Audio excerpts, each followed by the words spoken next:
Now we move to the third part of this session, and that has to do with hydrogen structural materials. Our first speaker is Brian Somerday. He's a WPI PI at I²CNER University and also a researcher at Sandia National Laboratory in Livermore, California. Thanks, Andy. So I admired the enthusiasm of our two previous speakers, and I think they've set a pretty high bar for maintaining that level of enthusiasm. So Professor Sugimoto and I will see if we can do that. So as Andy mentioned, my name is Brian Somerday. I am currently serving as the lead principal investigator for the Hydrogen Structural Materials Division in I²CNER. My home institution is Sandia National Laboratories in Livermore, California. For those of you that are familiar with Sandia, there's two lab sites. The larger site is in Albuquerque, but I'm in Livermore. I wanted to give you some brief introduction on the technological driver for the research in the Hydrogen Structural Materials Division. And that is that hydrogen-induced material degradation can lead to component failure. And this, of course, can be an issue for safety and performance of structural components that are exposed to hydrogen. And I'm just showing you a couple of images. This is a real image of a hydrogen cylinder that ruptured in service. It ruptured prematurely. And this is an image of a bearing that also developed a crack during service. And so I don't think that any explanation beyond these photos is needed to impress upon you why this is an important issue. Our Hydrogen Structural Materials Division has three particular research thematic areas. And these thematic areas are fatigue and fracture, friction and wear, and materials processing. And there's a very natural alignment between these research thematic areas. And just to give you one example, both the fatigue and fracture thematic area and the friction and wear thematic area both need to understand the fundamentals of hydrogen uptake and hydrogen defect interactions in the structural materials that we study. We have both a technology objective and a clear science objective for the work that we're doing across all the research thematic areas in the Structural Materials Division. The technology objective is that we want to optimize the cost, performance, and safety of hydrogen containment and delivery systems.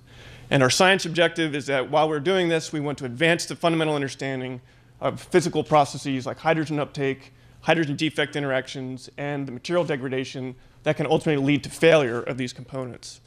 I've listed several barriers that we've identified here, and just in interest of time, I only wanted to emphasize one of them.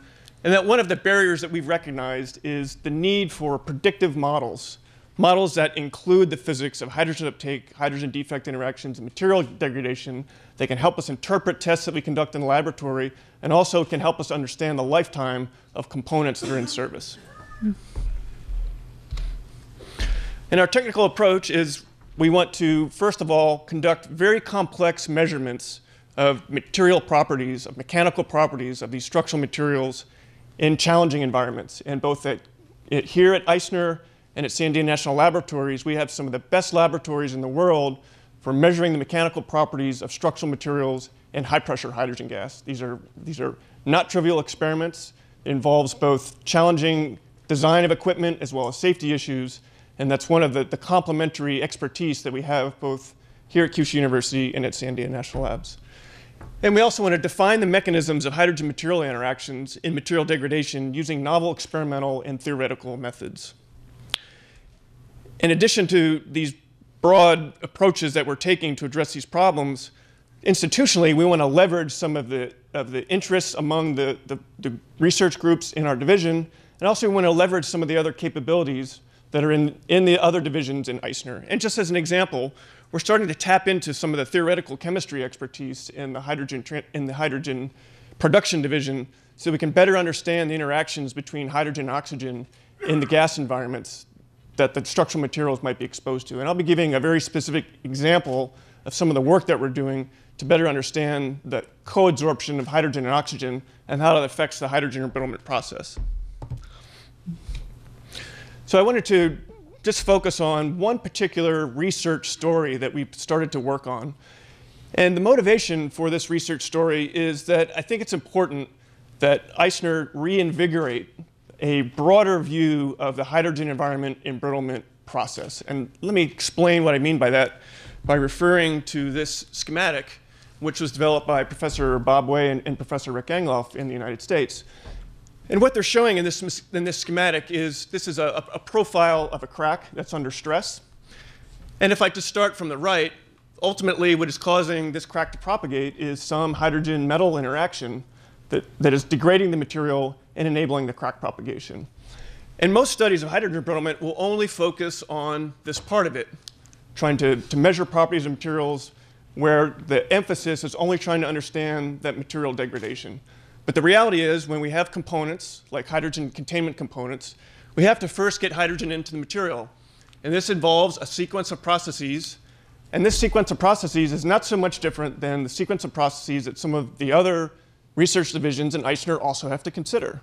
We have to take diatomic hydrogen, we have to create atomic hydrogen, and this atomic hydrogen has to diffuse into the material. And in our case, whereas, let's say, the materials transformation division and the fuel cells division would like to make sure that there's no poisoning of their catalyst, and ideally, we would like to poison our catalysts if we could, so that we could prevent hydrogen uptake.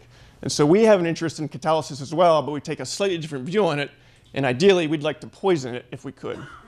And just to demonstrate the advantages if we could poison the catalysis of hydrogen on the surface of our structural metals, this is a plot that came from a work that was done at Battelle in the mid-'80s.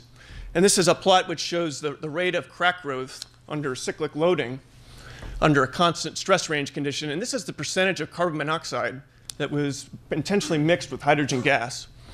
And as you can see from this plot, as we increase the percentage of carbon monoxide, these crack growth rates are decreasing. And they actually can decrease down to the level where there would be essentially no embrittlement effect.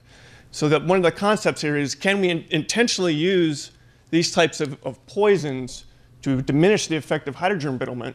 But also we need to be aware that we might be unintentionally adding, or we might unintentionally have these poisons in our hydrogen gas when we're trying to perform material property measurements. So there's a number of reasons why we need to be aware of the potential mixing of these poisons in our hydrogen gas. And so far, there was really no comprehensive study of the effect of inhibitors on hydrogen environment embrittlement. There have been very sporadic studies that have been done here. And so we want to try to quantify the effect of inhibitors as a function of mechanical and environmental variables. And along the way, we would also like to develop a more comprehensive physics-based model of hydrogen-assisted fracture that also includes the possible effect of inhibitors. So some recent results that we've conducted to try to quantify more systematically the effects of small amounts of impurity gases and hydrogen and their effect on crack growth are demonstrated by this plot.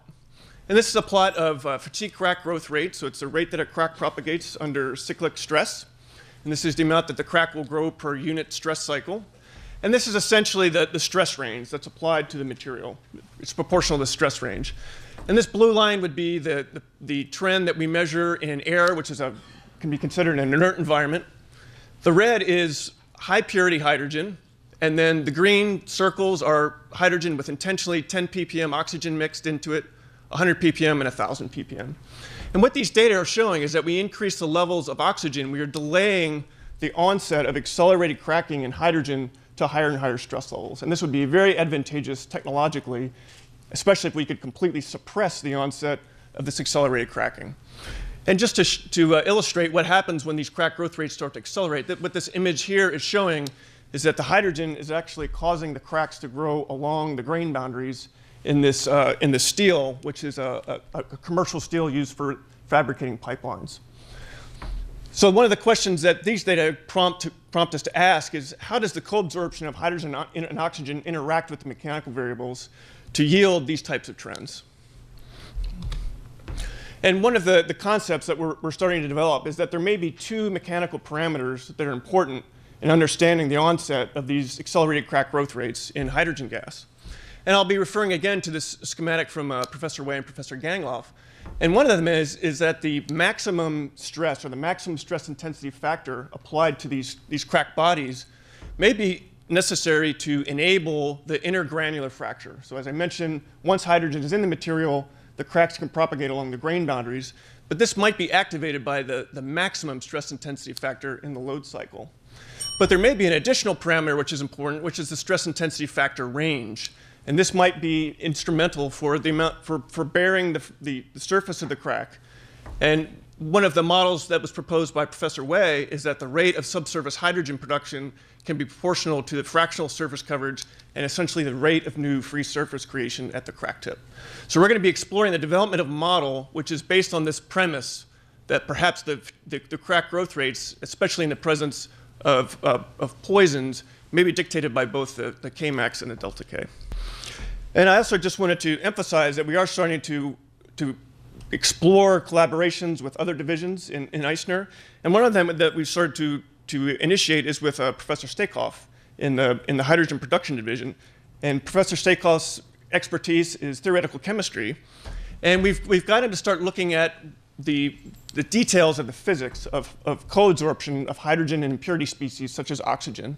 And so far, Alex is just getting started, but what he's done here already is he's done a potential energy scan of diatomic hydrogen approaching the surface of iron, and this is the results from that potential energy scan. But one of the possibilities here is that technologically, if we could identify poisons that might be suitable, that would meet a range of criteria using these theoretical methods, that might be a way that we could identify them without these exhaustive doing exhaustive experimental tests first. So I just wanted to emphasize with our collaborations, as I just mentioned, we are starting to explore more collaborations with the different divisions in I²CNER.